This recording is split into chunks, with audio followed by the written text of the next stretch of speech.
billion that we need to pay. We have housing program. We have health issues. We have issues of business. It is unfortunate that the country has been put in an election mood. You know, people are just talking about politics, how they'll impeach so-and-so, how so-and-so is useless, others are calling others snakes. There are all sorts of things that are going on.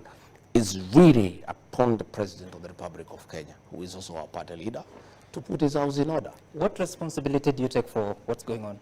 Well, I have no responsibility because my team answers to what is going on, because we are also politicians, and if there is an onslaught against the deputy president, he too has people who support him.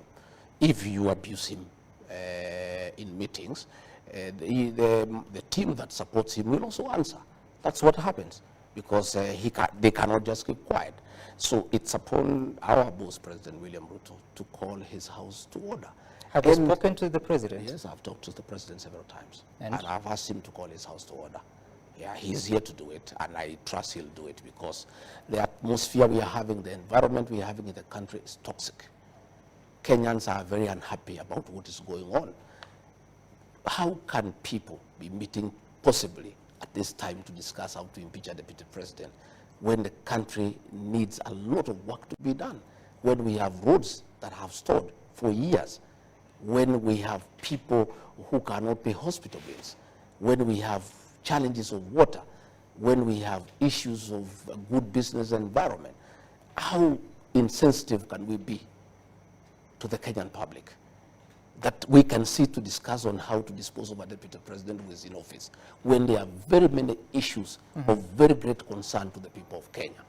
I would rather, you know, if it were possible, all of us to agree to go back to factory settings and be very fair to the people of Kenya. We were just elected 2 years ago. We have not delivered on the promises that we give the people of Kenya. Yet we are back there now saying so-and-so is bad, talking about 2027. Even some people had started talking about 2032. People are looking for running mates. People are saying Gachagua will not be this, so-and-so will be this, so-and-so can join with the so-and-so. I mean, it's very unfair to the people of Kenya. It's extremely insensitive. And I would rather, if it is possible, our boss, President William Ruto, to call his house to order. Okay. Because if he called his house to order very decisively, this house will get into order and people can go back to work and everybody can do his work. You know, everybody has our work is well spread out. The president has his job to do. I have a job to assist him to deliver on the mandate. Members of parliament have work to do in terms of legislation and oversight. Governors have work to do in terms of running the counties.